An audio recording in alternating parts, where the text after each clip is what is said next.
Buenos días y bienvenidos a este espacio tan importante para nuestro colegio. Hago una bienvenida especial a los estudiantes que nos acompañan de otros colegios y a estos ponentes que sin duda tienen mucho que aportarle a este espacio que es de gran valor para el Vermont. Es el cuarto Foro de Humanidades y viene preparándose desde hace mucho tiempo con la intención de que de verdad esta, para ustedes, mis muchachos, sea una experiencia muy significativa. Cuando el área de sociales, a quien agradezco por este esfuerzo tan importante, nos presentó el tema, se me vinieron varias ideas a la cabeza.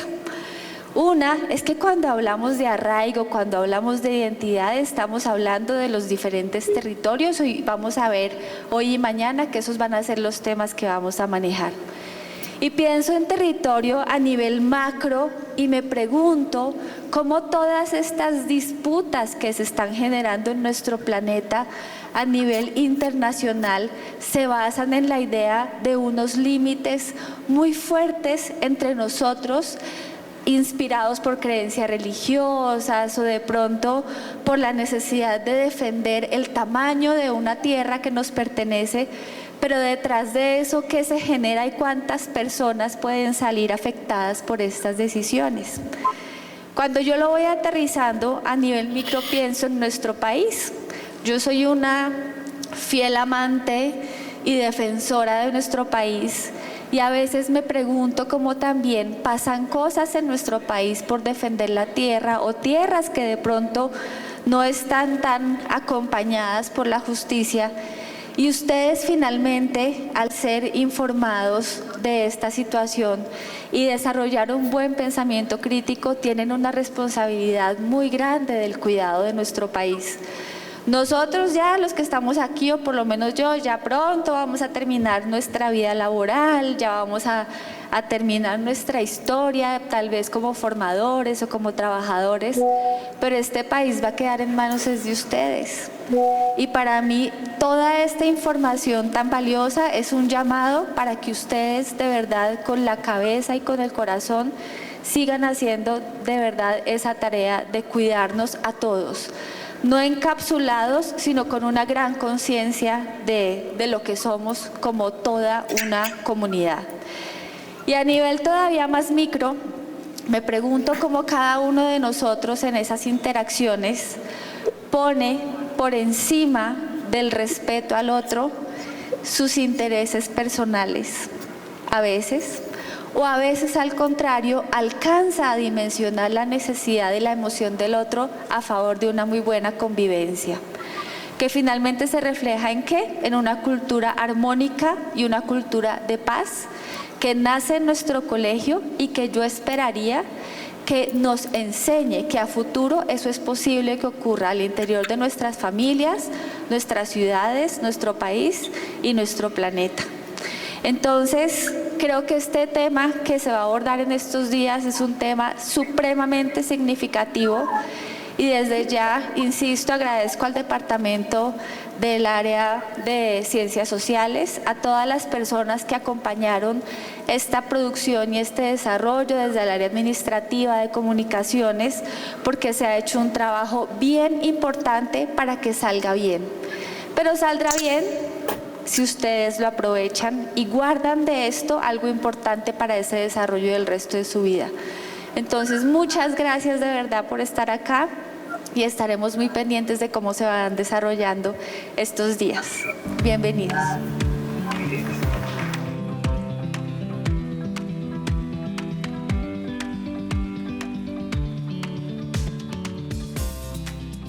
Vamos a tener una conversación con Diego Aristizábal. Ahorita hacemos una somera presentación de Diego. Antes, comentar en qué va a consistir este conversatorio y su estructura.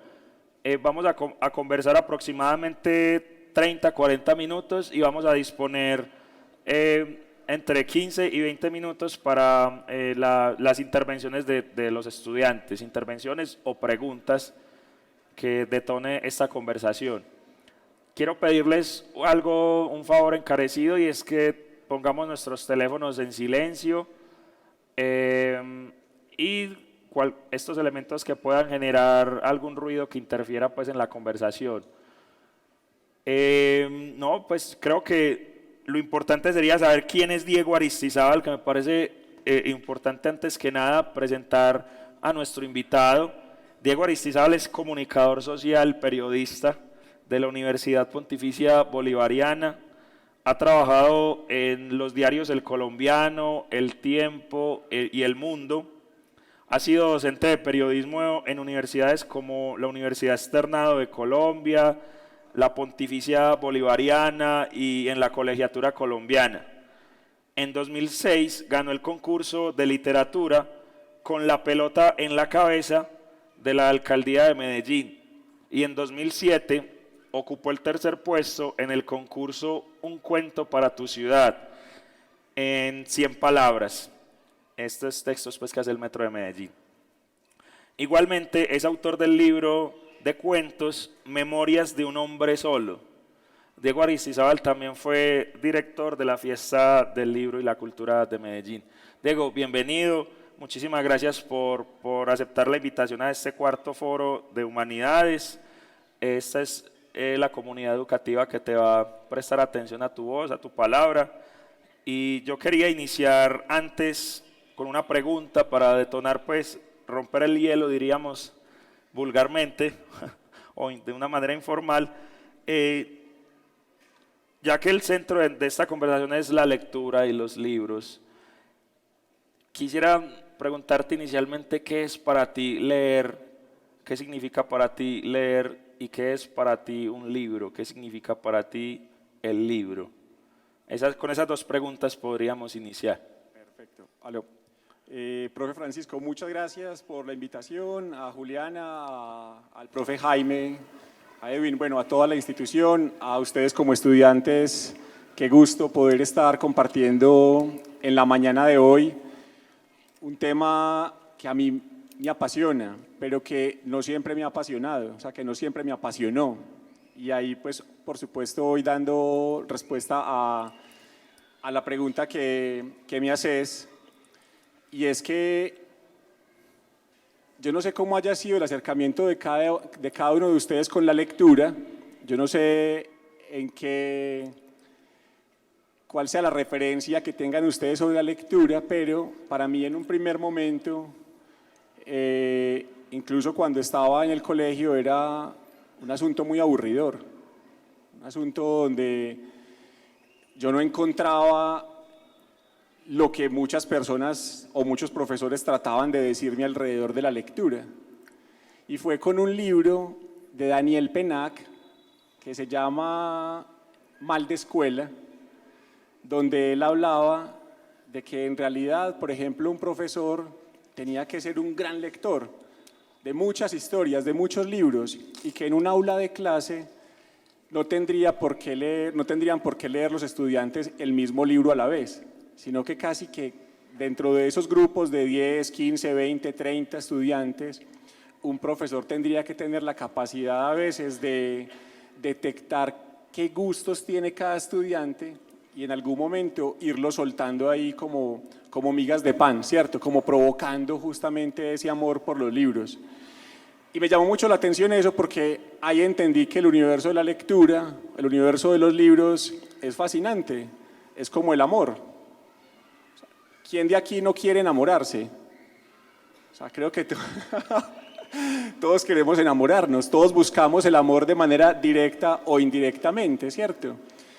Y estoy seguro de que cada uno de nosotros quisiera encontrar un libro que nos atrapara, ¿cierto? Que uno dijera, juepucha, no soy capaz de parar de leer.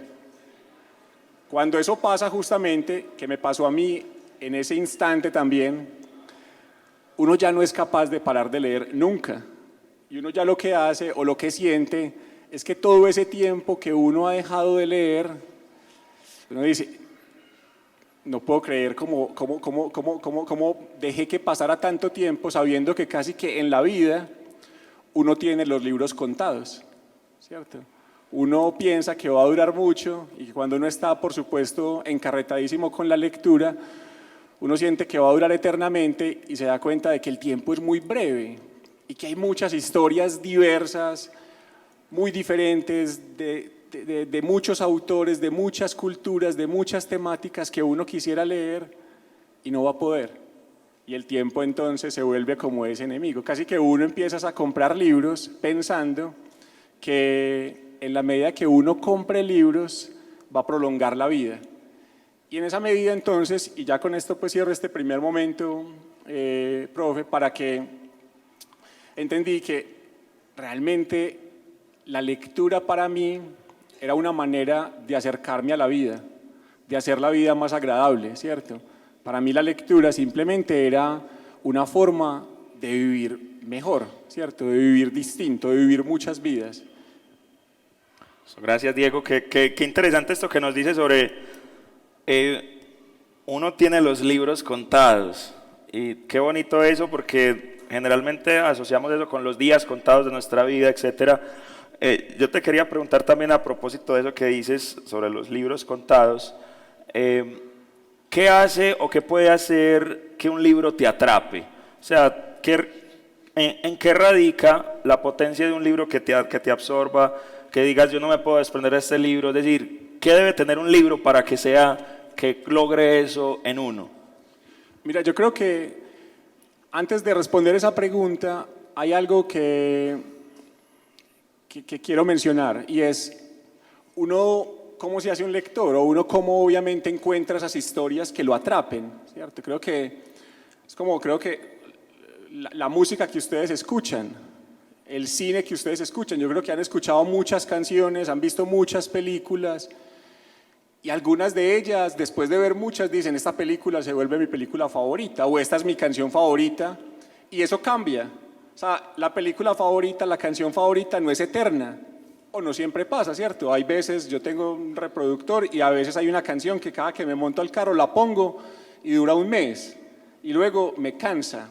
O sea, me sigue pareciendo buena, pero ya hay otras que van entrando, ¿cierto? Y me gusta esa canción o me gusta esa película por cosas particulares que incluso luego cuando las veo son también distintas. Y eso es fabuloso, porque yo creo que el mundo, y aquí miren que lo estoy ampliando no solamente a los libros, sino a la cultura en general, uno no la puede ver como, si a mí me gustan entonces los deportes, eternamente me van a gustar los deportes. Uno va cambiando como ser humano, por fortuna. Y la cultura yo creo que es justamente ese detonante y esa posibilidad de darnos brillo, de sentir que la vida no es plana. Entonces, uno cómo se da cuenta de que un libro le gusta mucho, ensayando muchos libros, ¿cierto? Me imagino que ustedes mínimo van a la biblioteca del colegio, ¿cierto? No sé quiénes de ustedes, por ejemplo, han ido a otras bibliotecas de la ciudad, a la biblioteca pública piloto o alguna biblioteca del sistema de bibliotecas que tiene Medellín, y han entrado a ese espacio de manera tranquila y desparpajada, ¿cierto? Sin la intención de hacer una tarea, que yo creo que ahí hay una cosa que tenemos que empezar también a cambiar. Uno no va a una biblioteca en este momento solo a hacer tareas, ¿cierto? Ya incluso pues Internet es una herramienta fabulosa para eso. Uno va a la biblioteca a enamorarse, a dormir, a pasar por los anaqueles y esperar que de repente incluso uno de esos libros te salte al cuello y te abrace, ¿cierto? Y ahorita hablamos como de esa figura de que los libros son tan quisquillosos que uno a veces no los selecciona. Los libros te seleccionan a vos, y hay libros que son escurridizos, ¿cierto?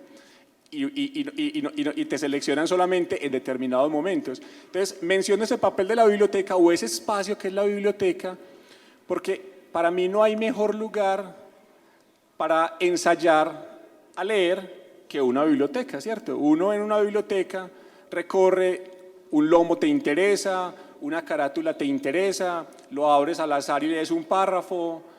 Si no te gusta, no te vale absolutamente nada, ¿cierto? Lo devuelves, lo vuelves a prestar, y resulta que en ese probar, en ese ir mirando libros y mirar historias, de repente, y ahí es cuando uno empieza a sentir que hay una historia que te atrape, empieza a ocurrir eso que les mencionaba ahora: soy incapaz de dejar de leer, ¿cierto?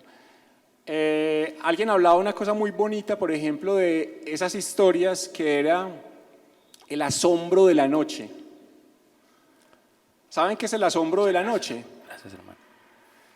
Es cuando alguien se está haciendo lector, ¿cierto? Cuando supongamos uno prestó un libro en la biblioteca o alguien te regaló un libro y tú lo empiezas a leer, empiezas a las, no sé, 7 de la noche, son las 8, son las 9, son las 10, los papás te dicen que te acuestes, tú apagas la luz, tú te inventas cualquier forma porque no eres capaz de parar de leer. 1, 2, 3, amaneciste leyendo, ¿cierto? Ese momento, esta persona hablaba que cuando ocurre el asombro de la noche es cuando tú te haces lector, porque eres incapaz de parar de leer una historia. Eso no siempre pasa, y no a todos ustedes les va a pasar, ¿cierto? Lastimosamente.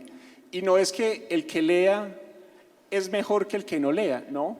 O sea, esta vida es deliciosa en muchos sentidos, solamente que ese gusto, ese goce justamente por ese instante de desvelo fascinante alrededor de una historia, te vuelve como en ese personaje que ya estás rotundamente perdido, ¿cierto?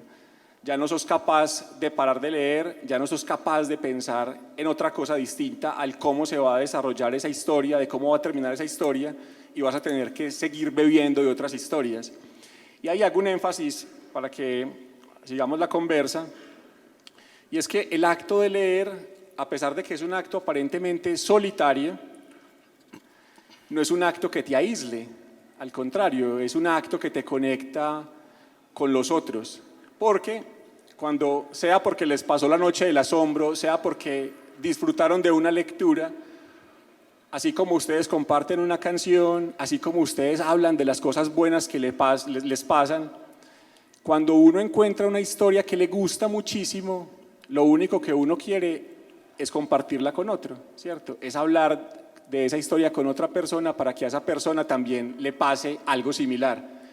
¿Y saben qué puede pasar ahí?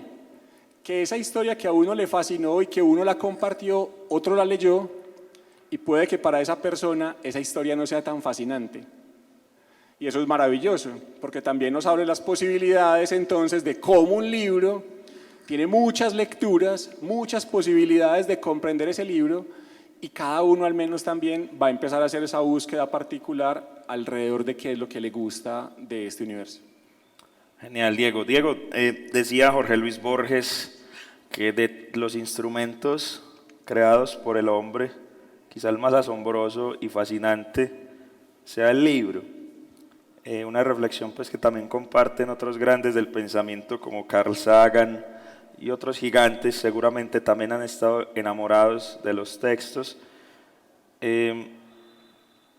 Yo quería preguntarte, lo mencionabas pues ahorita, lo intuías, cuando decías voy caminando por la biblioteca y el libro se lanza sobre mí, ¿cierto? O sea, el libro te escoge.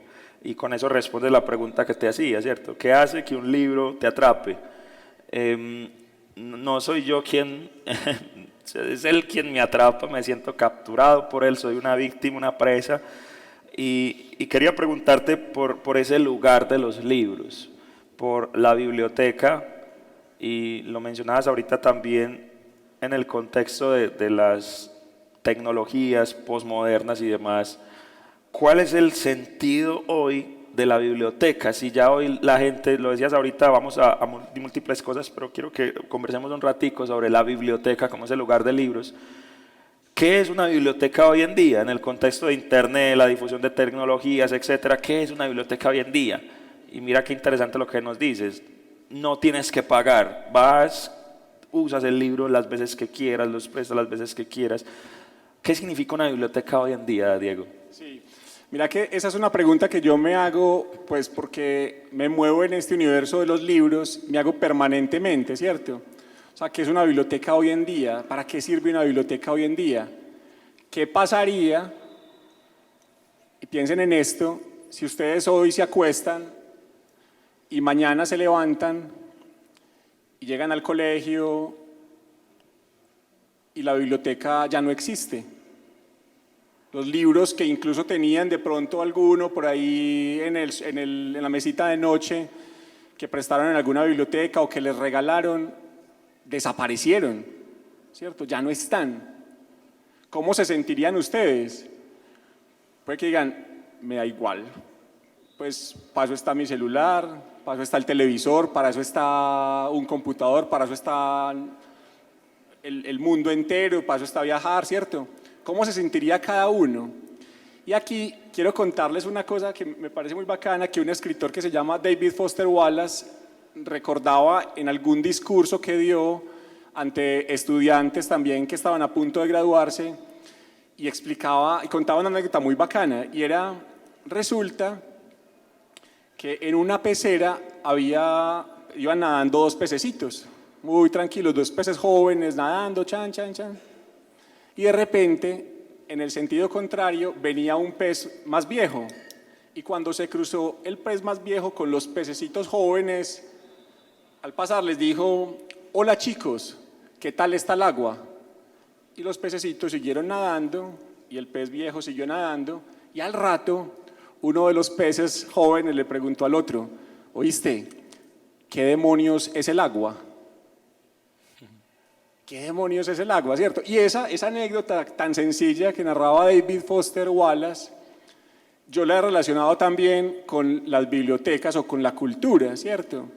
En un país como el nuestro, uno siente a veces que las bibliotecas, que los libros, que el arte, que el teatro, que todo está dado y que todo el mundo sabe qué demonios es el agua y que todo el mundo sabe qué demonios es un libro, ¿cierto? Y no. Por eso, el papel que cumple un colegio y el papel que cumple, por supuesto, una institución educativa o la familia o los amigos es llevarnos a esos espacios que a veces no sabemos que nos gustan, que a veces no sabemos pueden ser importantes en nuestra vida, que son esenciales, por supuesto, en una sociedad. Cuando uno entra en este universo de entender qué demonios es el agua, qué demonios es una biblioteca, por supuesto uno la siente. Y una biblioteca y un libro es un ser vivo, o sea, es un ser, por supuesto, que si uno no lo visita, que si uno no visita una biblioteca, la cierran. Y si la cierran, aparentemente no pasa nada, pero pasa todo, ¿cierto? Pasa algo tan sencillo, y es que en el acto inmediato en el cual cierran una biblioteca, somos más pobres mentalmente, somos más miserables, ¿cierto? Somos más simples, y la vida está llena de un montón de cosas, por supuesto, que nos propician estos espacios. Entonces, la biblioteca también tiene que moverse, también tiene que estar en sintonía con lo que está ocurriendo. Yo no sé si ustedes, bueno, primero, o sea, ¿cómo se sienten ustedes en una biblioteca? Que creo que es una buena pregunta.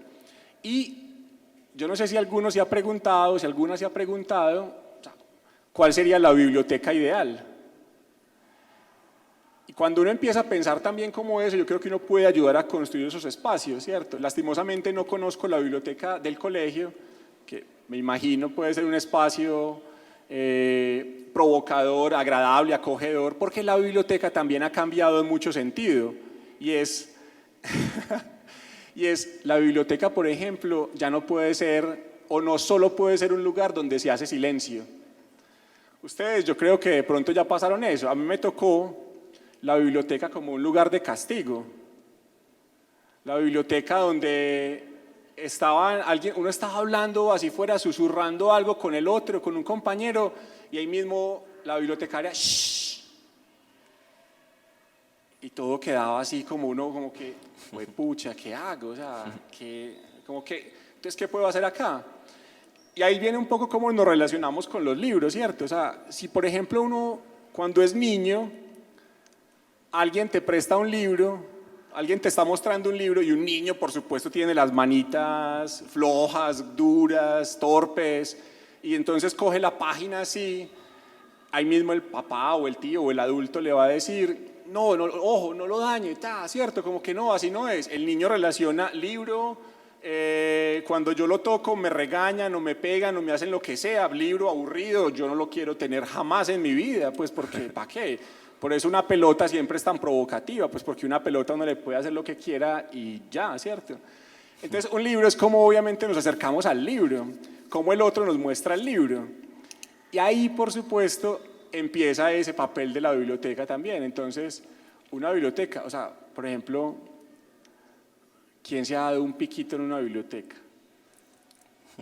¿Cierto? O sea, una biblioteca está hecha para enamorarse también. O sea, uno piensa fines de semana, por allá bien. Uno piensa qué hacer un fin de semana. ¿Y quiénes de ustedes tienen la biblioteca como un plan para el fin de semana? 1, 2, bacán, súper, 3, bien. Por allí también. Muy bien, ¿cierto? O sea, porque es que la biblioteca no es ese lugar para hacer tareas, no es ese lugar que ha ido cambiando, es un lugar para sentirme tranquilo, para parchar, para leer, para hablar con alguien, para conectarme con el mundo. Eso es una biblioteca y eso ha cambiado por fortuna, ¿cierto? Si ustedes ven bibliotecas también de otras partes, en Helsinki, por ejemplo, hay una biblioteca que hace parte de la universidad, que es una locura, o sea, eso casi que uno si va de turista, uno dice, voy a visitar la biblioteca. Sí. Eso hace parte de la cultura también, ¿cierto? Claro, total. Diego, hombre, mencionas algo muy, muy interesante, me hiciste pensar en eso bastante. Un niño coge un libro y lo regañamos de inmediato porque lo empieza a rasgar, a rayar, etc. Y me llama la atención eso que dices, eso construye una manera de acercarse a ese objeto de manera diferente a como lo haría con una pelota, por ejemplo. Una pelota que puede, pues, digamos, disponer según sus propios deseos. Eso me parece crucial, esa manera como nos acercamos al texto y la manera como le mostramos a los más chicos lo que es ese objeto. Yo quería preguntarte a propósito de eso, ¿cuál fue ese primer libro que vos tuviste en tus manos y que te atrapó, ya sea para destrozarlo siendo niño o que te logró atrapar ese primer libro? Yo creo que todos tenemos así como un primer amor, un primer libro que nos atrapó, que nos enamoró de la lectura, o que un primer libro que siempre nos marcará y del que hablaremos siempre. ¿Cuál fue en tu caso ese libro y por qué? Mira, ahora les mencionaba algo y era que quizás la lectura, por ejemplo, para mí en la adolescencia no era tan importante, ¿cierto? Se fue volviendo. Y en parte les mentí un poco, ¿cierto? ¿A qué me refiero con esto? Mi papá era profesor y por supuesto siempre existió la intención de que sus hijos conocieran el agua, ¿cierto? O sea, como que sus hijos se acercaran al universo de los libros. No más que uno llega también, y eso es fabuloso, les puede pasar, y los papás me hacen muchas preguntas sobre todo, y mi hijo era muy buen lector y de repente dejó de leer. Incluso, yo no sé si han leído a Yolanda Reyes, que es una mujer que ha trabajado mucho pues todo el tema de promoción de lectura y que es una amante de los libros. Ella hablaba en algún momento como una persona que supuestamente se dedica a promover la lectura, en algún momento su hijo adolescente le dijo, yo no quiero leer más, o sea, a mí no me gusta ¿cierto? O sea, y está bien, y está muy bien, ¿cierto? Entonces hacía como esa relación pues de uno tiene derecho a dejar de leer por un tiempo, porque si uno de alguna manera, alguien te mostró qué demonios es el agua, qué demonios es un libro, ya está ese ejercicio, ¿cierto? Ya está ahí, y uno al menos lo probó y puede que vuelva hacia él, puede que eso se modifique o puede que no, y ya está, ¿cierto? En esa medida, cuando mi papá pues, nos acercaba a este universo de la lectura, recuerdo mucho una experiencia que incluso, sabes que Francisco, no fue con un libro. Mi papá era rector de un colegio y me acuerdo mucho que cuando me tocaba esperarlo, él me ponía un acetato de los cuentos de los hermanos Grimm. Y había un cuento que se llamaba Juan sin miedo. Fabuloso, o sea, un cuento que además era leído y tenía efectos y tenía una voz así de ultratumba y tenía unos sonidos maravillosos y a mí me encantaba escuchar una y otra vez, tanto era así que le decía a mi papá que si me lo podía llevar para la casa para seguirlo escuchando, ¿cierto? Ese cuento particularmente, miren que fue oído, y eso también es muy bonito. Yo creo que todos nos enamoramos por los libros justamente por la oralidad, ¿cierto? Yo no sé si ustedes han leído o han escuchado hablar, por ejemplo, de Las Mil y Una Noches. Las Mil y Una Noches, para mí ahí está como la esencia de del poder de las historias, del poder que tiene una historia, porque Las Mil y Una Noches es la historia de cómo alguien, Sherezada, salva a la humanidad a punta de contar historias para evitar ser asesinada, ¿cierto? Y ella recurre a una estrategia que a todos nos encanta y por supuesto todos somos víctima de ella, que es la curiosidad.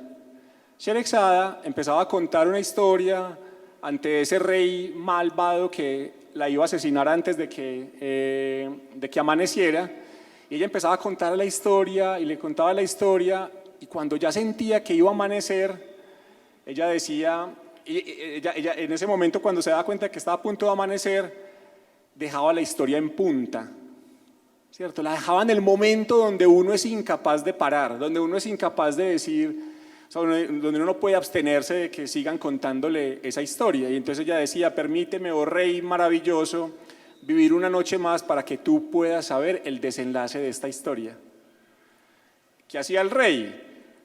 Por supuesto, porque es que al ser humano nos mueve la curiosidad, el deseo de saber algo. Si a una amiga cualquiera le dice, la llama por teléfono, oíste, te tengo que contar una cosa, imagínate que y cuando está en el punto crucial dice, pero eso te lo cuento cuando nos veamos. No, o sea, pues ¿cómo? Contame ya mismo qué pasó, qué te dijo, qué fue lo que ocurrió. Eso también es lo que detonan, por supuesto, los libros, ¿cierto? Esa curiosidad. Y a mí eso me gustaba mucho, justamente, pues, como de esa primera historia que conocí o que disfruté muchísimo escuchándola, ¿cierto? Leer en voz alta tiene una cosa fabulosa, ¿cierto? Que creo que, no sé qué tanto la practiquen, uno a veces siente que no lee muy bien, ¿cierto? Y a uno le da pena leer a veces en voz alta porque uno se equivoca, porque uno siente que no disfruta mucho, y uno se equivoca porque a veces uno no disfruta el texto, pero leerle a otro es una cosa increíble que genera conexiones pues también muy bonitas de antojar en la lectura. Muchas gracias, Diego. Diego, mencionas el elemento de la curiosidad, ¿cierto? Y ahí Las Mil y Una Noche son clave. Yo quería preguntarte a propósito de eso, de la curiosidad, ¿cuándo nació en ti?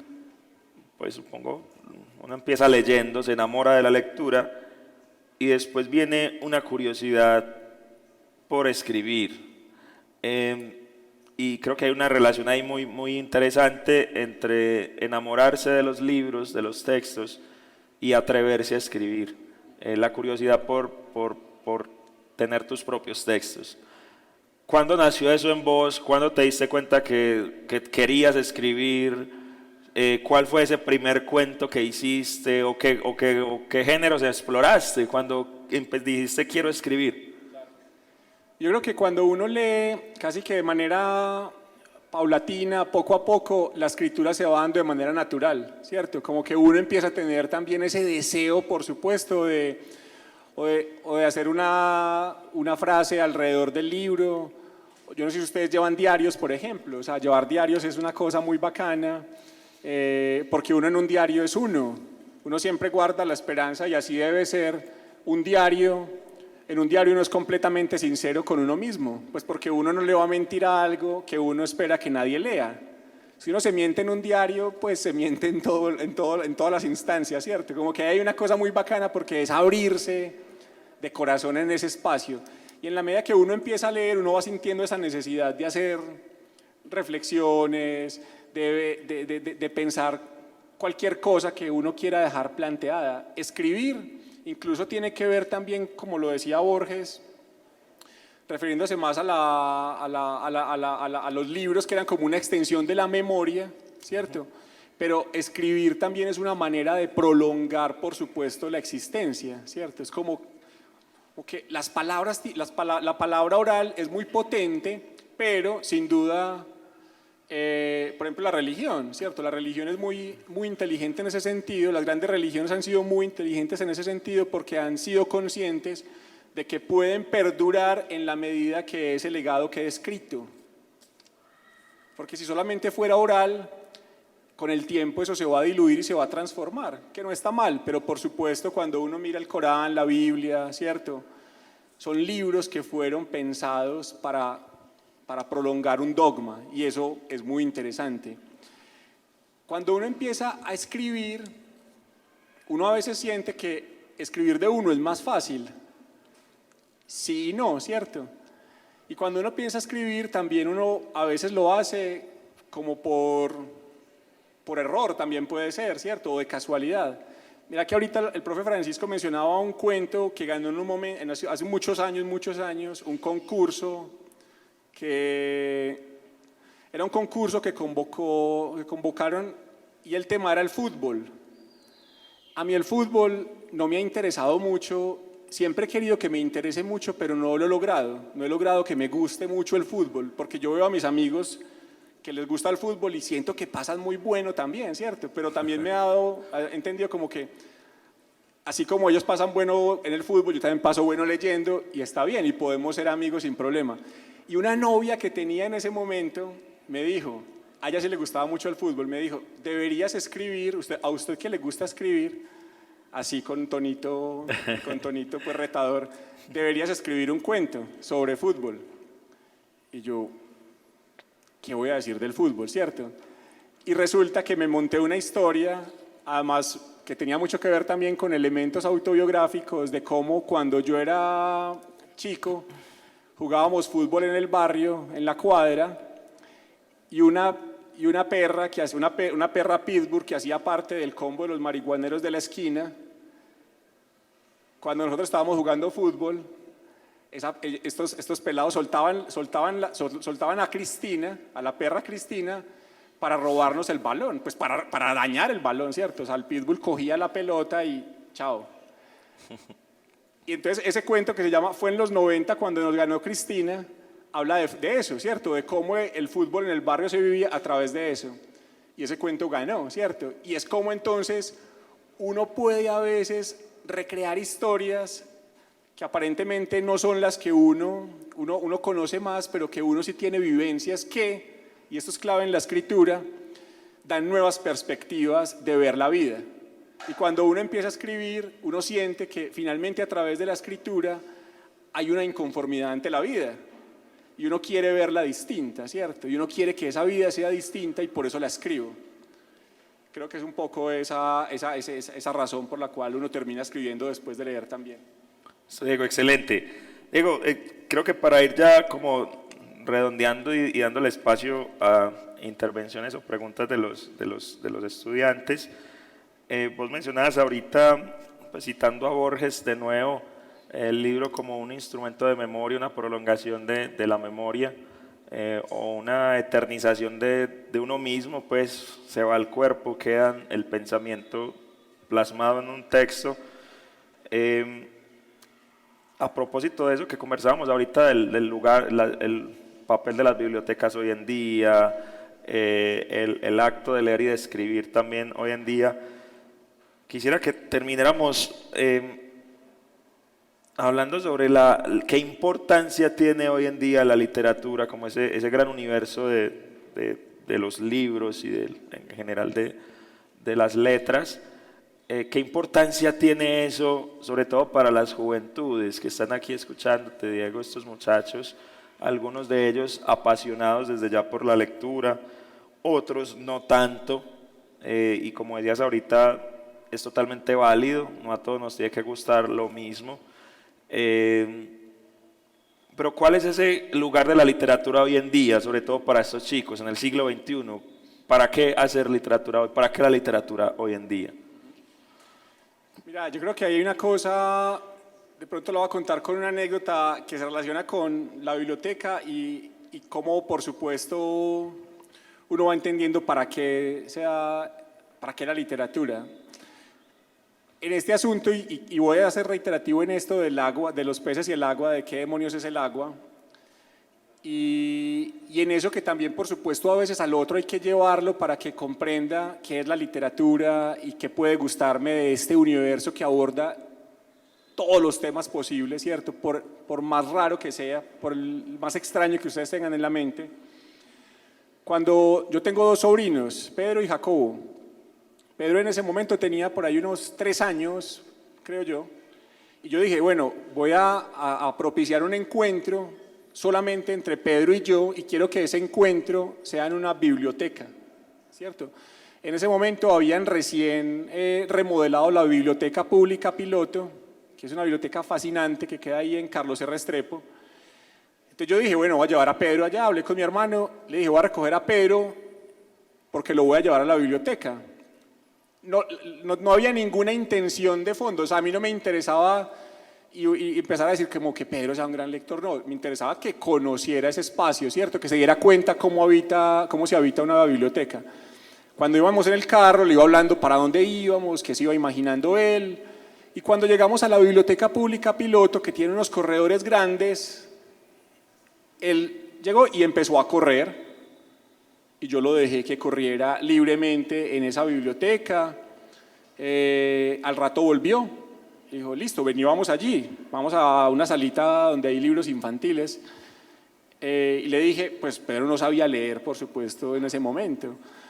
Le dije, selecciona los que a vos te interesen, ¿cierto? Y empezó a seleccionar, empezó a traerme, obviamente, amparado en qué, en el color, en el tamaño, a lo que cualquier persona, por supuesto, de esa edad que no sabe leer, lo atraen, porque a nosotros nos atraen las imágenes. Leímos, yo le compartí otras historias, lo leímos, lo llevé a la casa y listo. Para mí ese ejercicio había sido un ejercicio simplemente de que él conociera el agua, ¿cierto? Lo repetimos otras veces, pero resulta que en algún momento, en una conversación que estaban teniendo Pedro y Jacobo en la finca, estaban jugando tranquilamente y de repente Jacobo hizo algo que a Pedro le incomodó. Y entonces Pedro le dice lo siguiente a Jacobo: Jacobo, si sigues con esa actitud, el tío Diego no te va a llevar nunca a una biblioteca. Fue muy charro porque obviamente había calado esa cosa de manera muy natural, ¿cierto? ¿Y por qué conecto eso con esa pregunta, profe Francisco? Porque a partir de esas ides y venires, a partir yo decidí, por ejemplo, a Pedro y a Jacobo no darles nada excepto libros, ¿cierto? Nada distinto a libros, porque pues los papás, los tíos, otras personas les dan otro montón de cosas, pero la gente no siempre tiene en la mente regalar un libro, ¿cierto? No siempre, ¿cierto? Estoy seguro de que acá muchos de sus papás o parientes lo hacen, pero cuando uno decide eso, por supuesto, empieza a modificar pequeñas cosas. Tanto fue así que Pedro en este universo, por supuesto, y Jacobo también, tienen gustos completamente diferentes. A Pedro le ha empezado a gustar más la ciencia, más los géneros de ciencia ficción y demás. A Jacobo les gustan más los temas deportivos, ¿cierto? Y ambos conviven muy bien. Entonces yo creo que hay un punto fundamental en esto también, y de la literatura que uno podría encontrar y que está también ahí rondando, es sin duda darse la oportunidad de probar muchas maneras de lectura, ¿cierto? Muchos géneros que están ahí. Yo no sé si a ustedes les da miedo o sienten un peso que a mí me daba en algún momento, que era dejar un libro inconcluso. A mí eso ya se me quitó, ¿cierto? ¿Sabes? Si yo empiezo a leer un libro y no me atrapan las 20 primeras páginas, lo dejo sin ningún cargo de conciencia, porque siento, como lo decía ahora, que tengo los libros contados, que la vida es demasiado breve y que hay un montón de autores nuevos que por supuesto tienen muchas cosas para decirme. Y eso creo que también es muy bacano, que ojalá en el colegio lo estén viendo, que lastimosamente a mí no me tocó, y era que a veces en el colegio trataban de enamorarme de la lectura con gente muerta, con autores que por supuesto son muy importantes, han sido muy importantes, clásicos de la literatura, pero que a mí en ese momento no me decían absolutamente nada. Yo hubiera querido tener novelas de vampiros, yo hubiera querido tener novelas de aventuras, yo hubiera querido tener otras historias, porque ya en ese simple acto de que alguien se pueda concentrar en la lectura de un libro durante un tiempo, ya hay algo que empieza a labrar potentemente en el cerebro, ¿cierto? Y ese gusto puede que se pula o no, porque ahí viene otro punto también muy bacano de la lectura, y es que uno a veces le dicen como que, le preguntan a uno, le preguntan a alguien, ¿vos qué lees? Y alguien dice, yo leo Corín Tellado.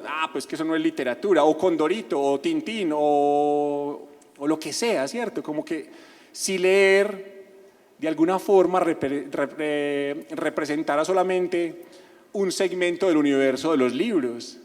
Y por eso les decía ahora, sin duda en todo lo que se publica hay un libro por ahí que puede enamorarnos del acto de leer, solamente que hay que buscar y esperar si de repente ese libro no es escurridizo y nos selecciona, ¿no? Excelente, Diego. Sí, qué interesante llamado nos haces, sobre todo en las instituciones educativas, o sea, de cómo enamorar de la lectura con textos que de pronto no le dicen mucho a las nuevas generaciones o que incluso de entrada los rechazan por el lenguaje de otro tiempo, etc. Muy interesante ese momento. Bueno, yo creo que ya en función como de disponer un momento para la conversación y preguntas, creo que es preciso darle también la voz a las personas que estaban escuchando, si tienen alguna pregunta, alguna intervención, algo que preguntarle a nuestro invitado el día de hoy. Hemos conversado en torno a los libros, la lectura. Mencionamos algunos asuntos importantes, ¿cierto? ¿Qué es un libro? ¿Qué es leer? ¿Cuál es ese lugar de los libros? ¿Cuál es el papel de la literatura en el mundo de hoy? Etcétera. Chicos, es el momento para que planteen sus intervenciones o sus preguntas a Diego Aristizábal. Él estará atento aquí a responder de manera muy amable seguramente. Entonces, quien tenga alguna intervención y demás, levanta la mano. Me llamo Valeria Zuleta y vengo del Colegio Montessori. Muchas gracias, me pareció demasiado interesante todo lo que nos pudo compartir. De esto quería preguntarle, ya hemos hablado bastante de cómo nosotros podemos encontrar la lectura, encontrar un buen libro y de alguna manera definir estos libros buenos para nosotros. Ahora yo quisiera saber, en el sentido contrario, los libros y la literatura, ¿cómo pueden relacionarse o ayudarnos al desarrollo de nuestra identidad? Es un tema inconcluso, ¿cierto? Y a mí me parece muy bacano porque justamente los libros terminan siendo algo que el ser humano es algo inacabado, ¿cierto? Al igual que los libros. Los libros es lo fascinante, pues, y quiero como conectar esto. Un libro, uno piensa que cuando lo termina de leer se acaba, y en realidad ahí es cuando el libro empieza. O sea, cuando uno cierra el libro empieza, ¿cierto? Porque ese libro ya está de alguna manera obrando en uno, de alguna forma. A mí al principio me angustiaba mucho algo, y era que cuando yo terminaba de leer un libro quería recordar muchas cosas y no me acordaba ni del 1%, ¿cierto? O sea, se me olvidaban muchas cosas. Y me angustiaba porque quería recordar fragmentos o algún personaje o una escena o algo. Y luego me dejó de inquietar ese asunto, ¿cierto? Porque sentía que ya en ese proceso como de formación, en esa búsqueda de tratar de entender qué quería ser yo, qué quiero ser yo, todavía está en construcción, por supuesto. Esa información de las historias que yo iba leyendo estaba ahí, ¿cierto? Y lo bacano era que un libro no siempre es lo que uno a veces se imagina, y es que un libro te da soluciones. Como que yo voy a leer un libro para tratar de comprender esto, que había libros que finalmente terminaban confundiéndome mucho más, terminaban cuestionándome incluso principios que yo creía tenía muy arraigados y que no podía modificarlos, y que un libro terminaba poco a poco en ese digerir el libro haciéndome pensar diferente, ¿cierto? Y eso me parecía fascinante. Cuando hablamos también, y ahí con esto pues cierro como esa intervención de la identidad, y que en la adolescencia por supuesto uno está tratando de comprender uno qué carajos es, ¿cierto? Uno qué lo hace feliz, qué le gusta, hacia dónde va, qué qué pasa con la vida, la muerte, los amigos, el amor, tantas cosas. Los libros, sin duda, han sido esos seres por naturaleza de personas que como uno también han sido jóvenes, ¿cierto? Y terminan, por supuesto, dándonos unas ideas fabulosas que operan en varias direcciones. Una, a veces uno cree que cuando uno empieza a pensar desde ese conocimiento se aísla y uno es un moco ahí más o menos pues perdido en el universo, ¿cierto? Que uno tiene una creencia. Y no, ¿cierto? Como que poco a poco uno se va dando cuenta de que hay una transformación simplemente que se está dando y que poco a poco eso va a ser como una reflexión más profunda. Y la otra es también como esa posibilidad en ese universo de tratar de entender uno qué es el compartirlo con los demás, ¿cierto? Y eso es muy bacano. Yo no sé si, por ejemplo, aquí se dan clubes de lectura, ¿cierto? Como actividades extraclases o alguien ha hecho parte de un club de lectura. Un club de lectura es fabuloso porque ayuda justamente a eso, ¿cierto? A buscar esas identidades que tiene cada uno, porque nos damos cuenta en un club de lectura que un libro puede ser leído de muchas maneras, o sea, que casi que si hay 10 personas comprenden cosas diferentes de ese libro. Y esa lectura de ese libro, de esas 10 personas, sin duda termina iluminando la lectura de esa obra, que en solitario solamente nos quedaríamos con nuestra interpretación, ¿cierto? Entonces, un poco, pues, en esa línea respondería a tu pregunta. Yo nunca me he considerado como alguien que lea mucho. Yo no he sido mucho de leer, pero siempre he tenido ese problema que cojo un libro y me encanta, lo leo y, por ejemplo, busco libros iguales, los compro, pero no me vuelve a apasionar y los dejo ahí sin leer. Entonces, por ejemplo, me pasó con uno de Stephen Hawking. Lo compré, me encantó, me lo leí completo, me compré otros, no los he tocado. Entonces, no sé cómo, ¿qué recomiendas para esa motivación de leer o sí, eso? Bien, entonces ya con esta cerraríamos, Diego. Mira que ahí hay varias cosas. Una, los libros son pacientes. O sea, un libro, que eso también es lo bonito que hablábamos ahora, como que uno puede empezar a leer un libro y puede que ese libro no me atrape y yo simplemente lo dejo de leer, ¿cierto? Pero puede que pase el tiempo y yo vuelva sobre ese libro y ese libro ya me diga muchas cosas, ese libro ya me atrape, ¿cierto? Porque los libros también, lo que hablaba, yo considero los libros como seres vivos, ¿cierto? Y que obviamente van en sintonía con lo que uno va haciendo. Y por eso era la crítica que hacía ahora también de ciertos libros que uno a veces lee en el aula de clase y que quizás uno no esté preparado para ellos. No es que sean malos, solo que quizás uno necesita otro tipo de contenidos. Hay una cosa que es lo que, y ahí ya voy respondiendo a tu pregunta, que es el mundo ideal, ¿cierto? Si a mí me gustó este autor, si a mí me gustó este libro y yo quiero seguir leyendo sobre eso, ojalá que todos los libros que de acá hasta que me muera, que lea igual, me encanten. Y no. Incluso pasa también en el proceso de la escritura, ¿cierto? Un escritor famoso, o sea, cualquier premio Nobel de literatura, cualquier escritor que tenga una carrera, pensaría uno que el primer libro fue el más difícil de escribir y que ya luego eso cada vez va a ser más fácil y va a salir casi que, mejor dicho, al dictado. No. Y ahí es como eso lo fabuloso también de la creación, es en la escritura nada está por sentado, en el universo de los libros nada está también dado de manera natural, ¿cierto? Entonces, si a uno le gustó un libro, si ya te gustó un libro, en realidad eres muy afortunado. Y si compraste esos otros libros y no te atraparon, están ahí, puede que en algún momento les des la oportunidad y te hablen, ¿cierto? Ahora, si te pesa mucho que esos libros estén ahí, por supuesto, siempre existen muchas posibilidades de compartirlos con otros, ¿cierto? De que circulen los libros, ¿cierto? Que otros también tengan la posibilidad de que quizás ese libro que no te dijo nada a vos, se lo diga a alguien. Y ahí, por eso salvo mucho como ese papel de las bibliotecas. Uno en una biblioteca se puede equivocar las veces que quiera, porque si no me gustó, simplemente lo devuelvo y ya está, ¿cierto? Excelente, Diego, muchísimas gracias. No sé si hay otra intervención u otra pregunta. Yo creo que ya tenemos poco tiempo, ya nos corrimos 10 minutos de hecho. Vamos a cerrar en este momento, vamos a dejar hasta acá, en función pues de que los chicos puedan ir a almorzar. Perdón, al momento de salas verdes, le falta una hora para poco más, menos minutos para el almuerzo. Muchísimas gracias, Diego, muchas gracias por esta conversación, muchas gracias a los estudiantes que estuvieron atentos, a los chicos que hicieron sus preguntas.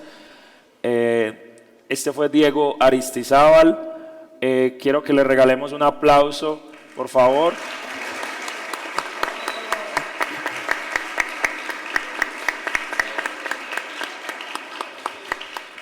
Muchísimas gracias a todos y todas.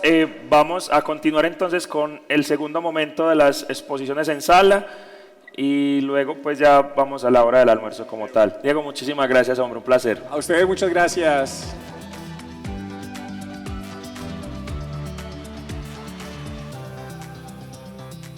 ¿Por qué realizar un foro como este? Creo que es un momento importante en una sociedad como la que vivimos, donde reunirnos, reflexionar, pensar distinto, opinar, escuchar es valiosísimo. Cuando una sociedad escucha, por supuesto, también está dispuesta a tolerar.